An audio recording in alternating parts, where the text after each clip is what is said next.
to set. Camera speed. Sound production, take one. Action! Tom DeLonge, Blink 182. Co-wrote and directed, well, solely directed the movie 2023. It came up on my feed. In the description, it mentioned Tom DeLonge of Blink 182. 2023, Monsters of California. And your film buff, aka Powder, stopped everything he was doing. So yesterday, I delayed everything to bring you guys that Lee episode. I just thought I got to talk to you guys about this movie. I got to encourage you to watch it, just to learn about that woman. Like bathe. Somewhat pun intended there, because it's a major scene in the movie, but bathe in her life and learn from it. Deeply inspiring. So I've recorded that episode, and then late last night, perfectly timed, by the way, Monsters of California comes across my feed, and we're all better for it. Because here's the thing, aka Powders. I would say, like, I'm of, and welcome back. It's TGIF. We're 1,100. We're probably even at this point like 1,200 episodes deep on the AKAPAD Film Buff podcast, and we're based in Philadelphia, PA, in Center City, not far from City Hall. I actually walked by a new apartment building yesterday that is not even. I mean, it's on the block of where I work, which would now make me closer to City Hall. But being living between my work, my office that I deeply love, we're recording to rush into the office, by the way, and then being that close to City Hall on the 250th anniversary of America, it's just divine intervention there. Amazing, not the definition of divine intervention. You guys get it. It's providence. I feel like I've been saying that a lot recently. So let's just go. Late last night, I come across this film.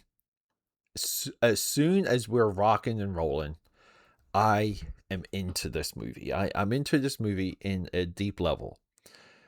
I like Jack Sampson, who is our protagonist. He's our avatar. He's us in this movie. He plays Dallas. Along the way, he's going to fall in love, find a girl. He's got two goofy pothead friends. He's going to have an elder that knows a little bit more because his father has disappeared, and Dallas is searching for his father. This movie, we see it written, that lantern is hung, written on the wall. He's going to find a relationship that he didn't have with his father through the quest of trying to solve his father's disappearance. Through this, he will encounter himself.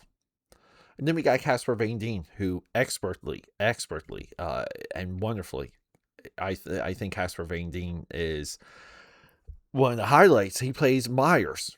But we also have Richard Kind as Dr. Walker. And Richard Kind, really, he comes in later in this movie, but he just, like, his character just moves.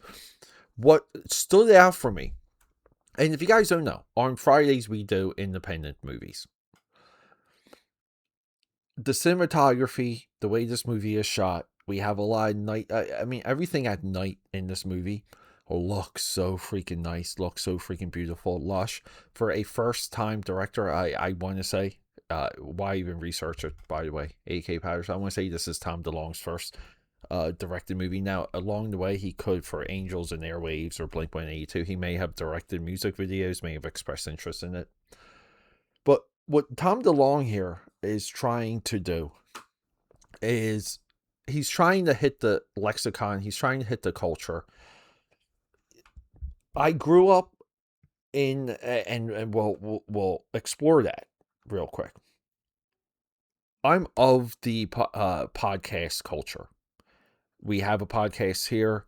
This is somewhat inspired by, for example, Asa Akira, her wonderful interview style for the Pornhub podcast when that was rocking and rolling. guys like Bret Easton Ellis deeply inspired this podcast, and Chris Jericho, and you know, a couple other things along the way. Tom DeLonge would go on a lot of shows at one time, and he would push these because he's a believer in everything that this movie expresses. He's such a deep believer. He'd rather you know that about him than any of the music stuff. It's fair, but at the same time, it's just, I feel it's I'm trying to get some of my words. To me, it's not. It's just disingenuous.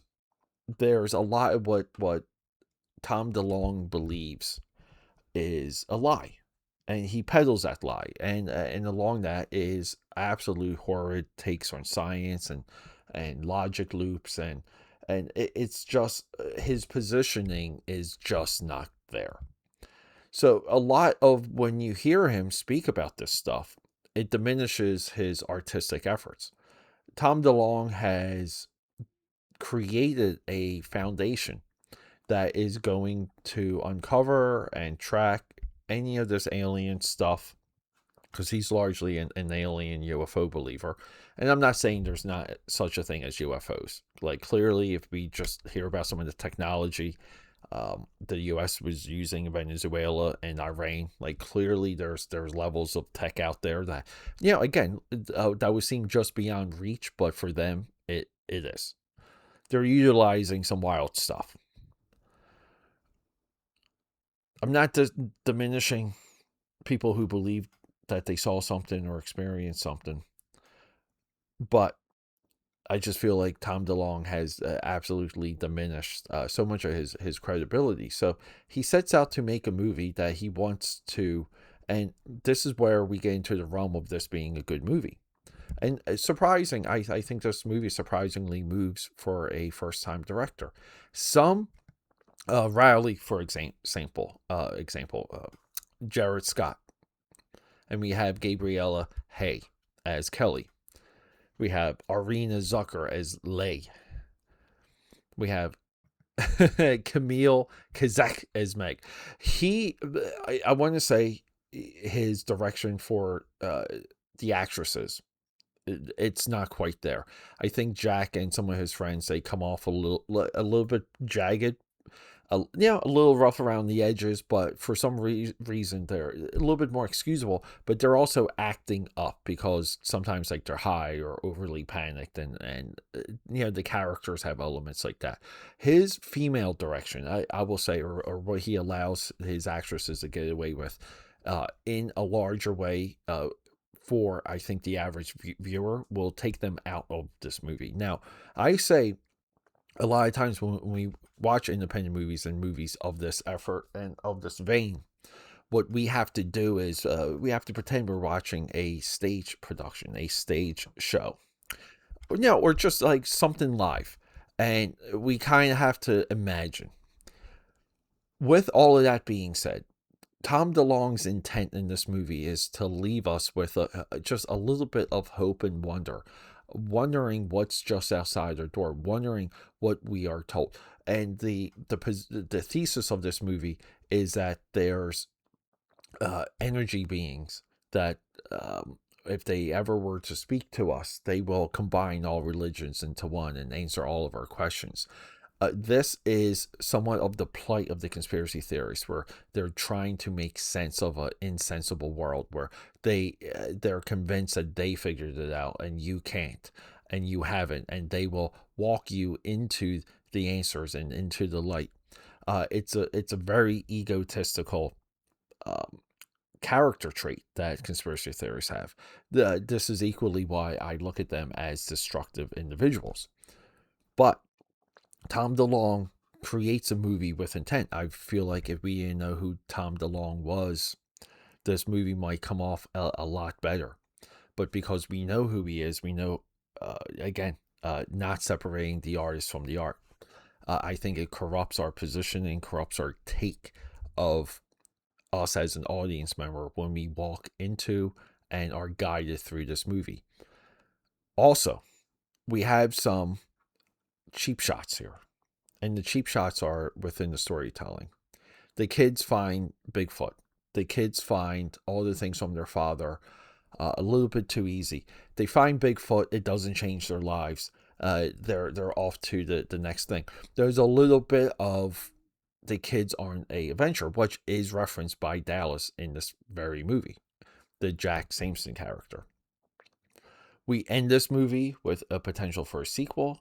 Maybe they're going to go to Brazil. Maybe they're going to go to South America. Always great for conspiracy stuff. It even worked for Indiana Jones and his alien romp, right? Which one was that? It wasn't whatever one was before Dial of Destiny and between Last Crusade. What is that fourth? I said James Bond. I meant Indiana Jones. But what is that fourth Indiana Jones movie? Complete brain fart. I know you're thinking of it right now. But yeah, AK Powders, I think this movie is worthy to see Tom DeLonge, what he can do directing. It's worthy to see the arc, which is the intent, because I think the intent rings true in this movie. Jack Sampson, I like him. I think he's great. A little bit of a crash course in directing actresses. I don't think Tom DeLonge gets that over. A wonderful crash course in low budget cinematography, shooting at night. Really stellar stuff. But this movie hangs a lantern. We can follow it. We know everything that's coming. There's no shockers. I think Casper Van Dien's character, Myers, is just, stereotypical, but also well played. AKA doing his job. But yeah, AK Powders. Can I get through this? Monsters of California is a full recommendation.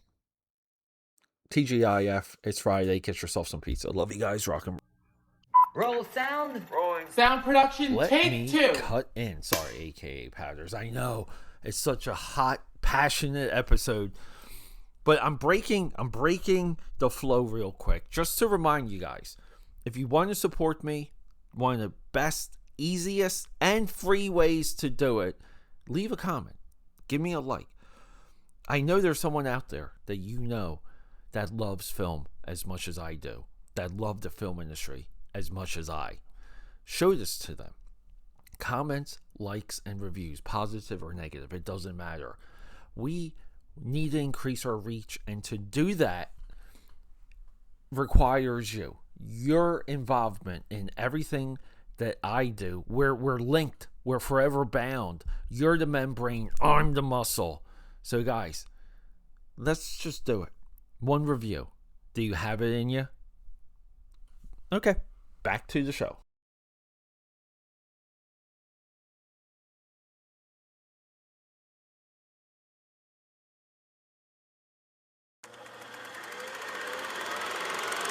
Okay, that's a wrap.